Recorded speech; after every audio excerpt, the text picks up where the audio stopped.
ay purihin, ngalan niya'y dakilain. Panginoon ay purihin, ngalan niya ay dakilain.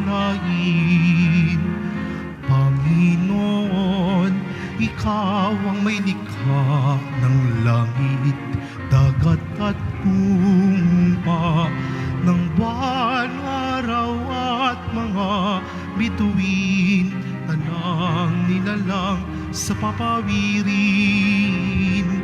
Panginoon ay purihin, ngalan niya'y dakilain. Panginoon ay purihin, ngalan niya ay dakilain. Ngalan niya ay dakilain.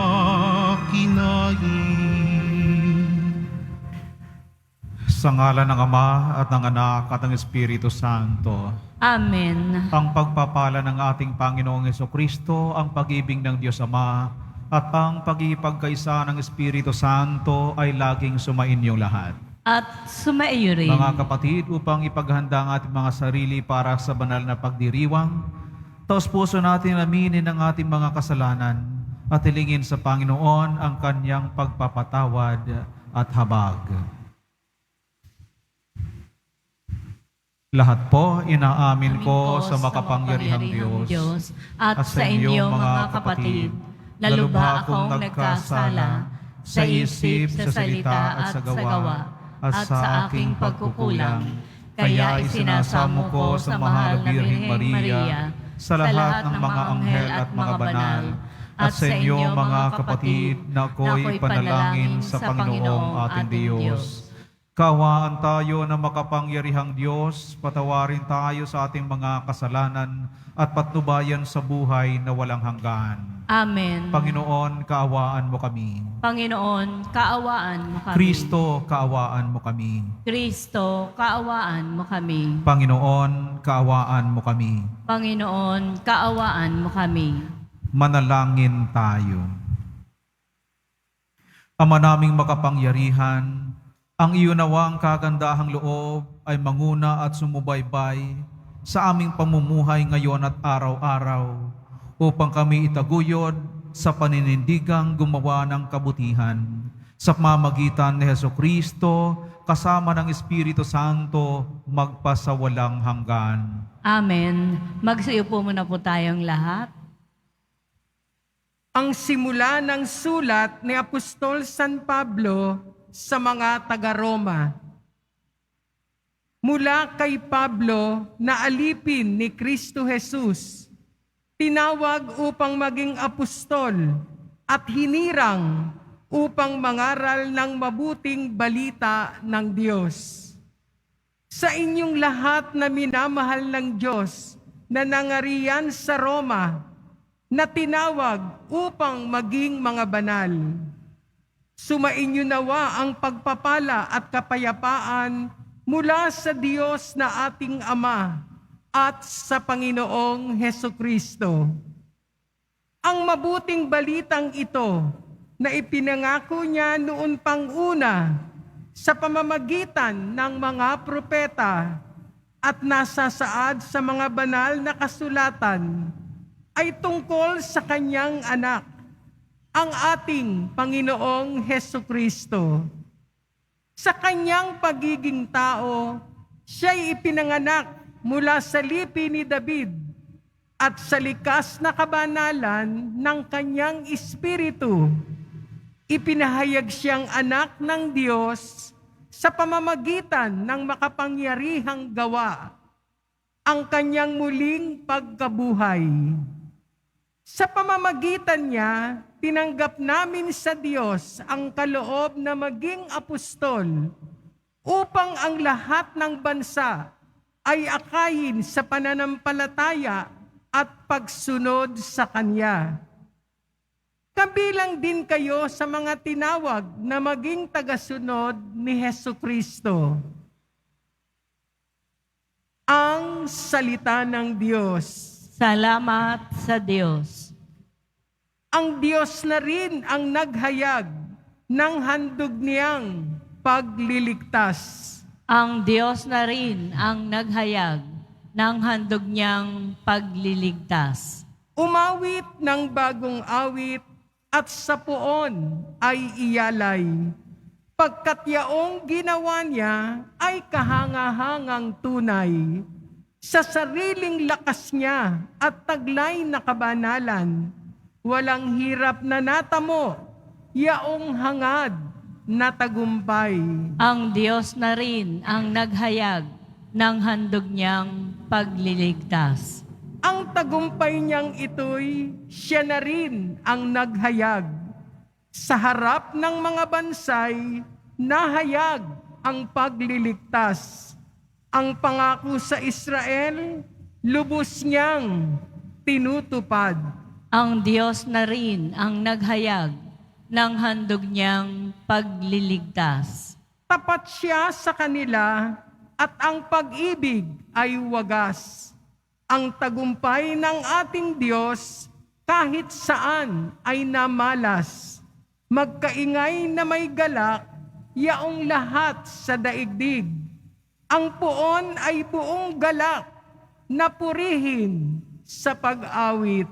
Ang Diyos na rin ang naghayag ng handog niyang pagliligtas. Magsitayo na po ang lahat.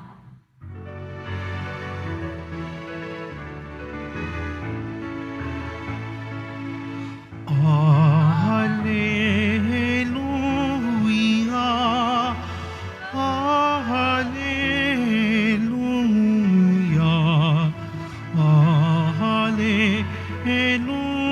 Hallelujah, Hallelujah.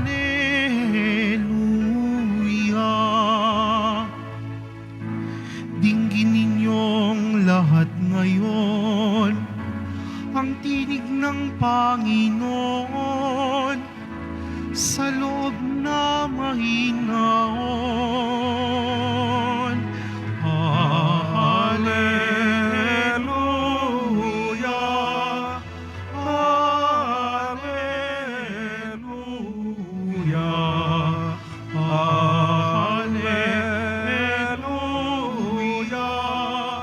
Hallelujah, Hallelujah.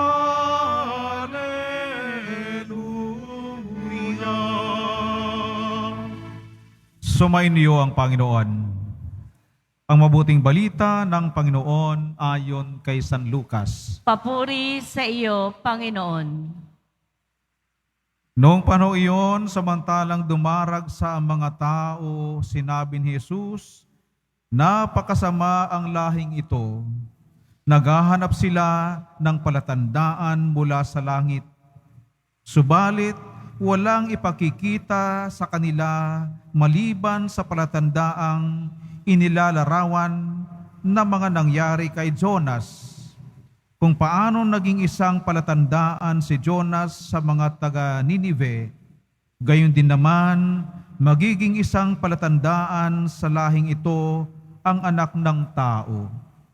Sa araw ng paghuhukom, titindig ang reyna ng timog laban sa lahing ito at sila'y hahatulan niya ng kaparusahan, sapagkat nanggaling siya sa dulo ng daigdig upang pakinggan ang karunungan ni Solomon. Ngunit nadihamak kay sa Solomon ang naririto. Sa araw ng paghukom ay titindig ang mga taga Ninive laban sa lahing ito at hahatulan ng kaparusahan, sapagkat nagsisi sila dahil sa pangangaral ni Jonas. Ngunit higit na dihamak kay Jonas ang naririto. Ang Ebanghelyo ng ating kaligtasan. Pinupuri ka namin, Panginoong Heso Kristo. Magandang umaga po sa inyong lahat, mga kapatid. Magandang umaga po, Father. Bago po si Jesus nangaral ay meron na rin pong mga naunang mga rabay, guro, ibig sabihin, na mga ngaral, sa lupain ng Israel. At Marami nang nauna sa kanya at isa dito kilala natin si Juan Bautista. Kasi more or less nagsimula si Jesus mangaral pagkatapos si Juan Bautista ay naging martir.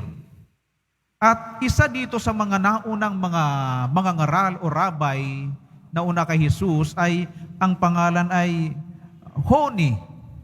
Itong Honi na to ay isa sa mga pinakapopular sa mga Israelita sapagkat ito siya ay tinataguriang nakapagpapaulan. Kaya hanga ang mga Israelita sa kanya. Sa ating ebanghelyo, sinasabi ng Panginoon, ang lahing ito ay napakasama. Ibig sabihin, halos lahat ng mga Israelita ang tinutukoy dito. Lahing ito. This generation, nung panahon ni Jesus, ano bang tinutukoy niya ng henerasyon na yon, nung lahi na yon, ay ang mga Israelita na kanyang pinangangaralan po. Ay naghahanap din ng kababalaghan galing sa kanya upang sila'y maniwala, makumbinsi na siya nga po'y padala ng Diyos.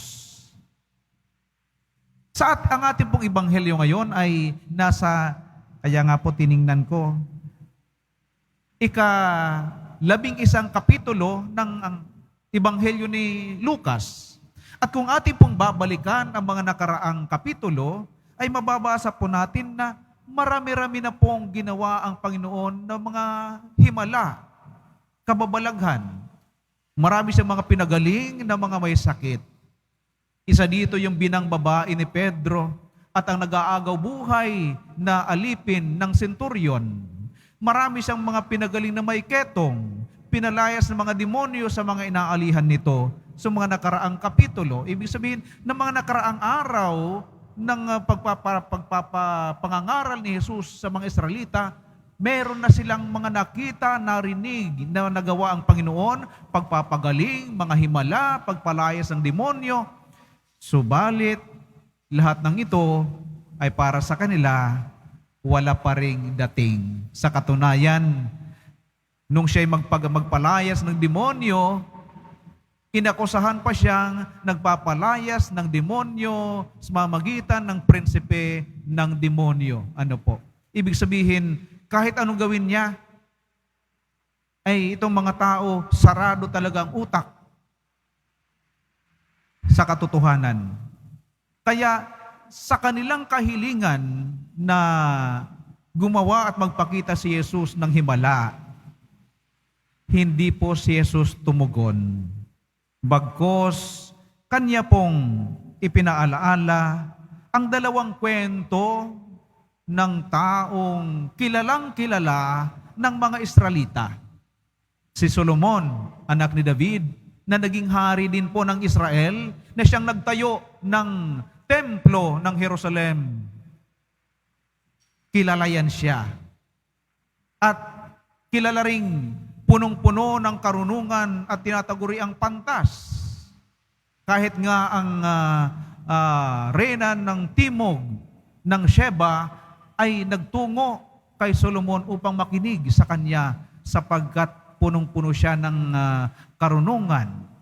At sabi ni Jesus, may mas higit pa kay Solomon sa harapan ninyo.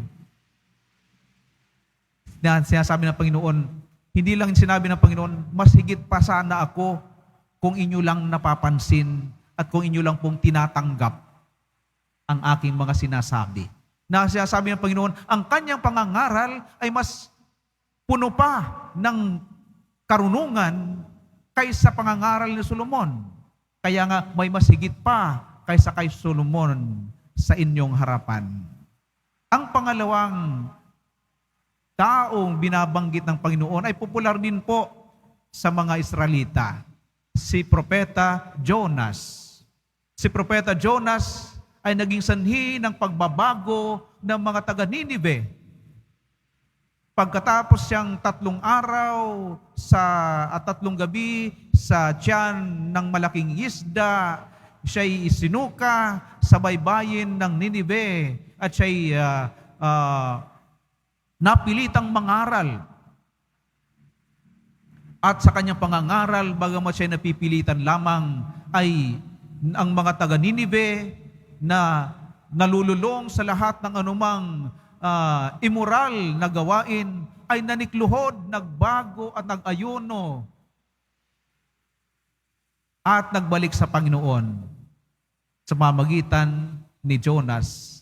At sabi ulit ng Panginoon, may mas higit pa kaysa kay Jonas sa harapan ninyo. Na ibig sabihin, kung inyo lang napapakinggan ang aking pangangaral, sana nagbago na kayo, katulad ng pagbabago ng mga taga Ninive na nakinig sa pangangaral ni Jonas. Subalit, ang mas mahalaga dito na detalye na hindi natin narinig sa ibang ebanghelyo, mga kapatid, ay binibigyang diin ang 3 araw at 3 gabi ni Jonas sa tiyan ng malaking isda. Katulad ng si Jonas ay nasa loob ng tiyan ng isda sa loob ng 3 araw at 3 gabi, ang anak ng tao, sinasabi, ay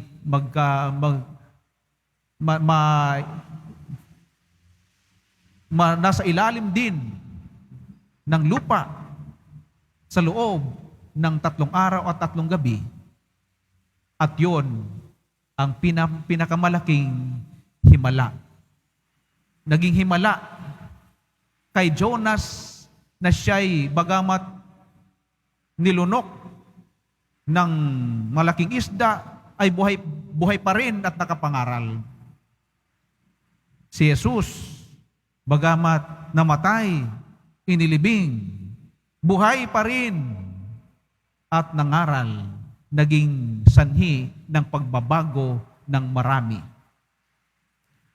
Kayang hindi man tinugon, mga kapatid, ni Kristo ang kahilingan ng mga tao na kanyang kausap, sinasabi, direkta niyang hindi tinugon, pero sinasabi niya, kung kayo'y kung bukas lamang ang inyong puso at isipan, inyo sanang naiintindihan, inyo sanang nakikita na may higit pa kaysa kay Solomon at may higit pa kaysa Jonas sa inyong harapan, nangangaral at gumagawa ng himala.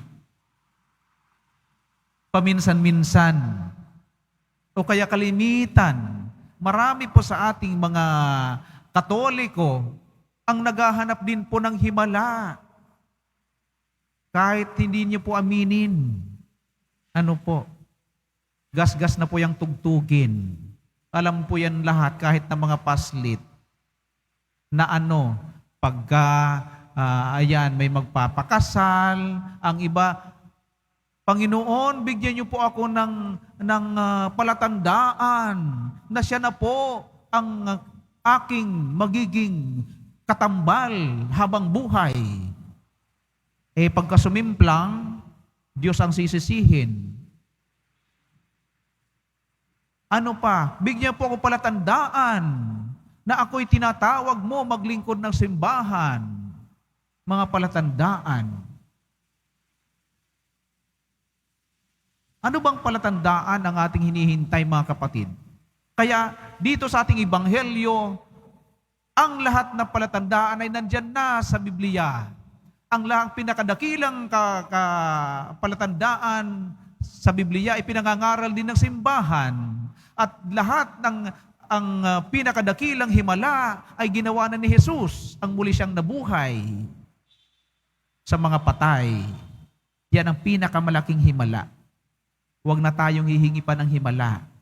Makinig tayo sa salita ng Diyos, nandyan na lahat ang gabay sa buhay.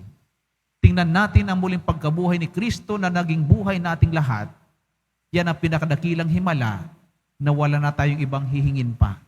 Kung hindi tayo nakikinig sa salita ng Diyos sa Biblia na pinangangaral ng simbahan, at kung walang dating sa atin ang muling pagkabuhay ni Jesus na pinakadakila sa lahat ng himala, walang anumang himala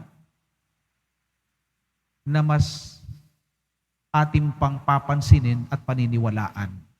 Kaya mga kapatid, dito sa pagdiriwang na ito, meron din naman pong himala sa bawat pagsisimba natin, meron pong himala para sa mga taong naniniwala at nananalig, may himala na nangyayari sa bawat Eukaristiya.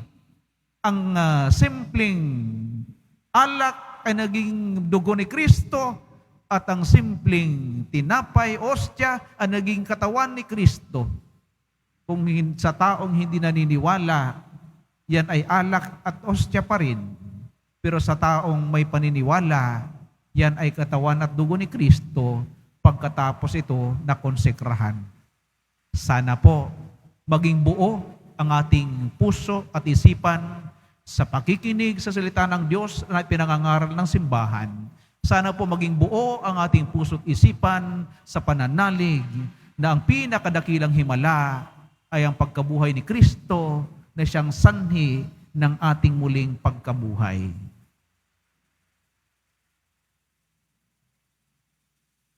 Magsitayo na po ang lahat.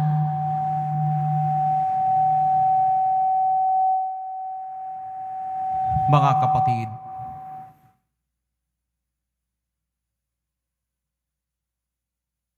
bumabaling tayo sa pananalangin sa Diyos na ating Ama para sa biyaya ng pagbabagong buhay at makatugon ng may katatagan sa panawagan ni Kristo sa pagbabalik loob.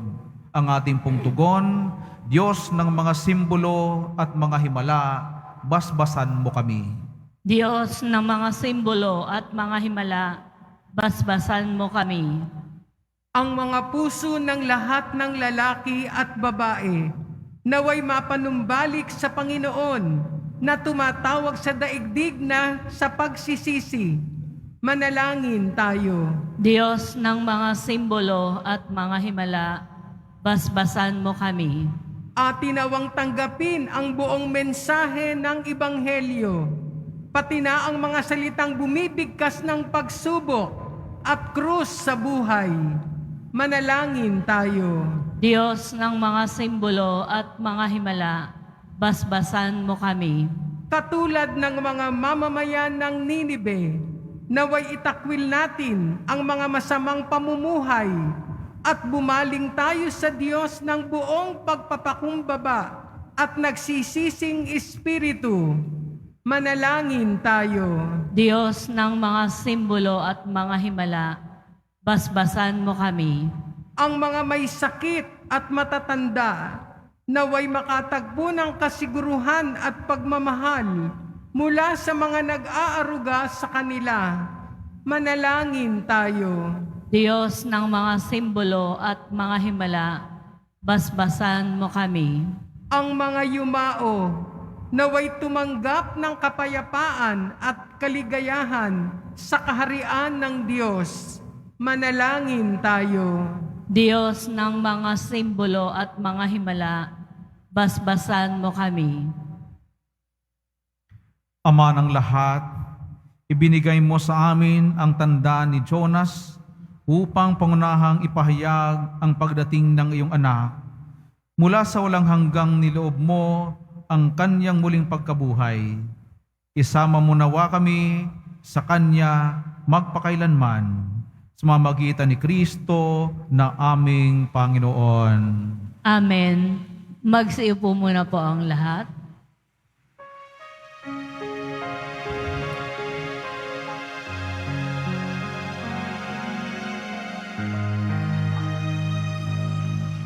Itong alak at tinapay ay handog sa'yo, Ama.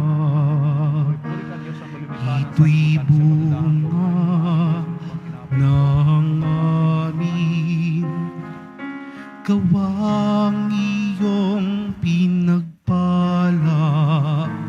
Sumasamo ang iyong bayang, tanggapit iyong basbasan ng sa amin, maging tunay na katawan, dugo ng iyong Magsitayo na po ang lahat. Manalangin kayo mga kapatid upang ating paghahain ay kalugdan ng Diyos Amang makapangyarihan. Tanggapin nawa ng Panginoon itong paghahain sa iyong mga kamay, sa kapurihan niya at karangalan sa ating kapakinabangan at sa buong sambayanan niyang banal. Ama naming lumikha, tanggapin mo ang aming mga panalangin na sumasalo sa aming paghahain upang ang ginaganap naming pagdiriwang kami makatawid sa kaluwalhatian sa pamamagitan ni Jesucristo kasama ng Espiritu Santo magpasawalang hanggan. Amen. Sumainyo ang Panginoon. At sumaiyo Itaas sa rin. Diyos ang iyong mga puso at diwa. Itinaas na namin sa Panginoon. Pasalamatan natin ang Panginoong ating Diyos. Marapat na siya ay pasalamatan. Ama naming makapangyarihan, tunay ang marapat na ikaw ay aming pasalamatan. Pinagbibigyan mong ito'y aming maihayag kahit na ito'y walang anumang maidaragdag sa kadakilaang sayo ay likas. Sa pagpupuri namin ang nakikinabang ay kami ring iyong pinakikiharapan sa pamamagitan ng iyong anak na minamahal. Kaya, kaisa ng mga anghel na nagsisiawit ng papuri sa iyo nang walang humpay sa kalangitan, kami nagbubunyi sa iyong kadakilaan. Santo, Santo, Santo, Panginoong Diyos ng mga hukbo, napupuno ang langit at lupa ng kadakilaan mo. O sana sa kaitaasan, pinagpala ang naparirito sa ngalan ng Panginoon. O sana sa kaitaasan. Ama naming banal, ikaw ang bukal ng tanang kabanalan, kaya sa pamamagitan ng iyong Espiritu, gawin mong banal ang mga kaloob na ito, upang para sa amin, maging katawan at dugo ng aming Panginoong Hesukristo. Bago niya pinagtiis ang kusang loob na maging handog, hinawakan niyang tinapay, pinasalamatan kanya. Pinaghati-hati niya yon. Iniabot sa kanyang mga alagad at sinabi, tanggapin ninyong lahat ito at kanin. Ito ang aking katawan na ihahandog para sa inyo.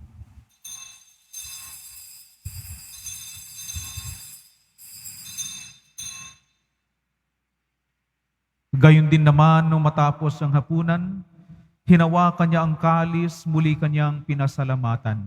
Iniabot niya ang kalis sa kanyang mga alagad at sinabi, tanggapin ninyong lahat ito at inumin. Ito ang kalis ng aking dugo ng bago at walang hanggang tipan.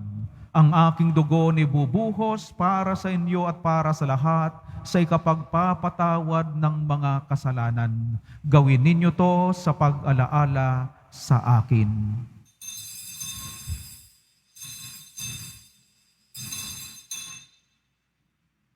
Magsitayo na po ang lahat. Ipagbunyi natin ang misteryo ng pananampalataya. Si Kristo'y namatay, si Kristo'y nabuhay, si Kristo'y babalik sa wakas ng panahon. Ama, ginagawa namin ngayon ang pag-alaala sa pagkamatay at muling pagkabuhay ng iyong anak. Kaya't iniaali namin sa iyo ang tinapay na nabibigay buhay at ang kalis na nagkakaloob ng kaligtasan. Kami nagpapasalamat dahil kami iyong minarapat na tumayo sa harap mo para maglingkod sa iyo. Isinasamo namin kami magsasalo-salo sa katawan at dugo ni Kristo ay mabuklod sa pagkakaisa sa pamamagitan ng Espiritu Santo. Ama, lingapin mo ang iyong simbahang laganap sa buong daigdig. Puspusin mo kami sa pag-ibig, kaisa ni Francisco na aming Papa at ni Jose na aming Obispo at ng Tanang Kaparian. Alalahanin mo rin ang mga kapatid nam na himlay na may pag-asang sila'y muling mabubuhay. Gayon din ang lahat ng mga pumanaw. Kaawaan mo sila at patuloyin sa iyong kaliwanagan. Kaawaan mo at pangindapati kami lahat na makasalo sa iyong buhay na walang wakas. Kaisa ng mahal na Birheng Maria, Ina ng Diyos, kaysa ni San Jose na kanyang kabiyak ng puso, kaysa San Juan Bautista at lahat ng mga apostol at ng lahat ng mga banal na namuhay dito sa daigdig ng kalugod-lugod sa iyo. May pagdiwang nawa namin ang pagpupuri sa kararangal mo sa pamamagitan ng iyong anak na aming Panginoong Hesukristo. Sa pamamagitan ni Kristo, kasama niya at sa Kanya, Lahat ng parangal at papuray sa iyo, Diyos amang makapangyarihan, kasama ng Espiritu Santo, magpa sa walang hanggan. Amen. Alinsunod sa tinuro sa atin ng ating Panginoong Jesucristo, tayo'y manalangin sa ating Ama nasa langit. Ama namin, sumasalangit ka, sambahin ang ngalan mo. Mapa sa amin ang kaharian mo, sundin ang loob mo dito sa lupa para lang sa langit. Bigyan mo kami ng aming kakanin sa araw-araw. Patawarin mo kami sa aming mga sala, para ng pagpapatawad namin sa nagkasala sa amin. Huwag mo kaming pahintulot sa tukso at iadya mo kami sa lahat ng masama. Hinihiling namin kami iadya sa lahat ng masama pagkalooban ng kapayapaan araw-araw. Iligtas sa kasalanan at ilayo sa lahat ng kapahamakan. Samantalang aming pinananabikan ang dakilang araw ng pagpapahayag ng tagapagligtas naming si Heso Kristo. Sapagkat iyo ang kaharian at ang kapangyarihan at ang kapurihan magpakailanman. Amen. Panginoong Jesucristo, sinabi mo sa iyong mga apostol, kapayapaan iniiwan ko sa inyo, ang aking kapayapaan ibinibigay ko sa inyo. Tunghayan mo ang aming pananampalataya at huwag ang aming mga pagkakasala. Pagkalooban mo kami ng kapayapaan at pagkakaisa ayon sa iyong kalooban, kasama ng Espiritu Santo, magpa sa walang hanggan. Amen. Ang kapayapaan ng ating Panginoon ay laging sumainyong lahat. At sumaiyo rin. Magbahaginan tayo ngayon ng kapayapaan sa isa't isa.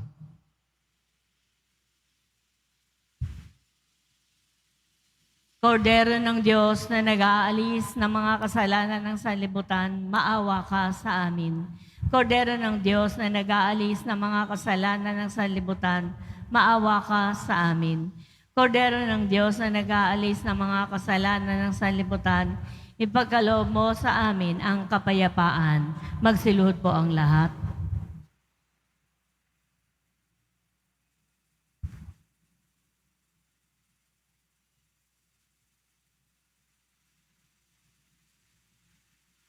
Mga kapatid, narito si Kristo ang Kordero ng Diyos na nag-aalis at nagpapatawad ng mga kasalanan ng sanlibutan. Mapapalad ang mga inaanyayahan sa banal na piging ng Kordero. Panginoon, hindi ako karapat-dapat na magpatuloy sa iyo, ngunit sa isang salita mo lamang ay gagaling na ako.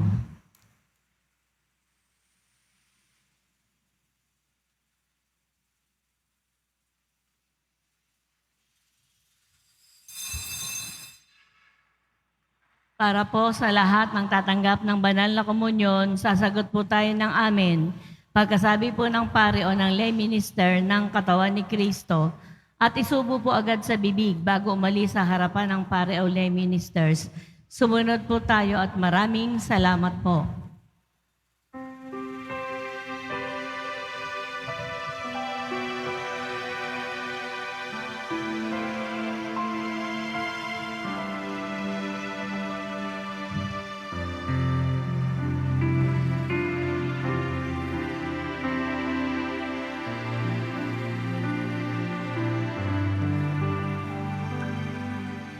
Sa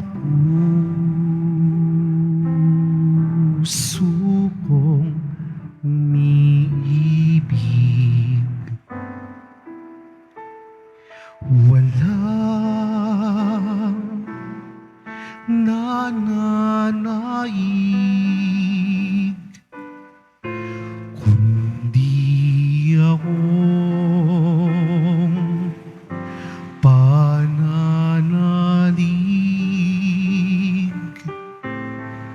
sa sintang iniibig, hindi ka man masilayan. Ang init mo ay maglaho ng tuluyan. Pag-ibig ko sa'yo at katapatan mananatili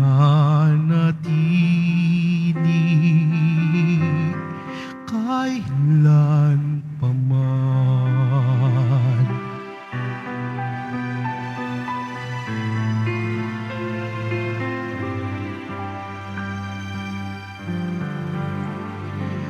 Bawat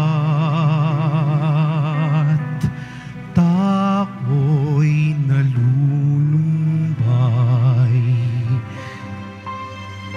at di mapalagay hanggat hindi nahimlay sa puso mong dalisay, hindi ka man masilayan at init mo ay maglaho ng tuluyan. Pag-ibig ko sa'yo at katapatan mananatili kailan paman.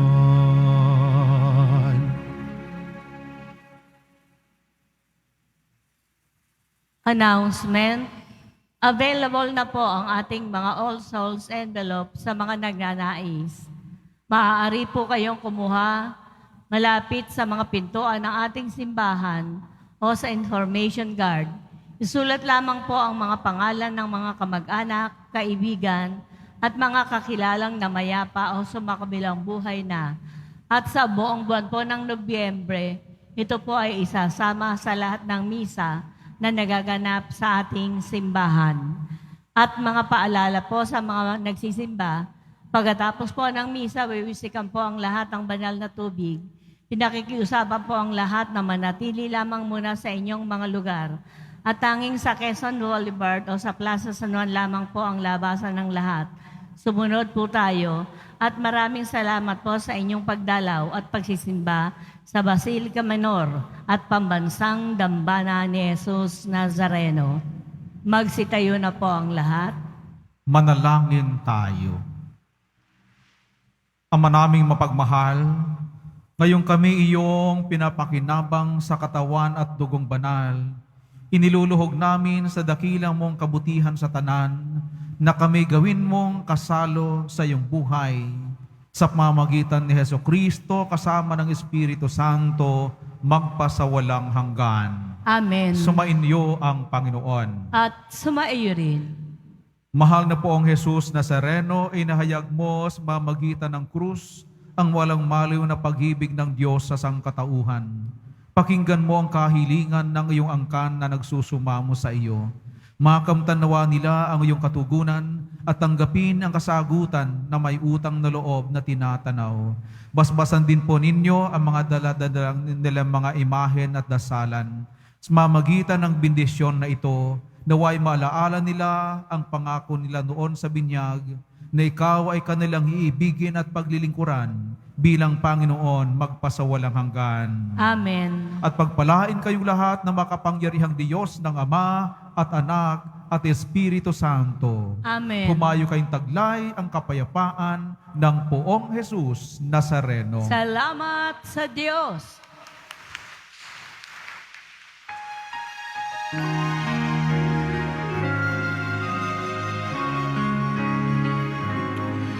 Nuestro Padre Jesus Nazareno, sinasamba ka namin,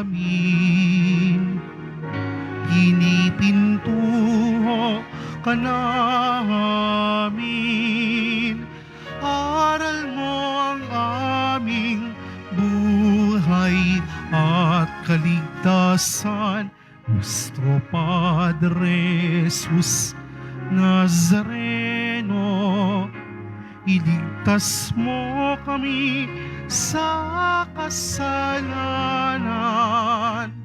Ang krus mong kinamatayan ay sagisag ng aming kaligtasan.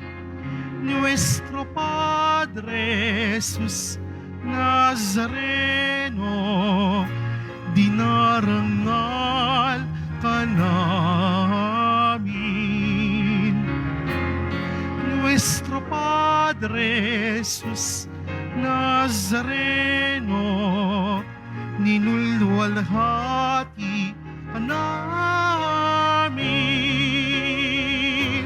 Nuestro Padre Jesus Nazareno, dinarangal ka namin. Nuestro Padre Jesus Nazareno, ninulwalhati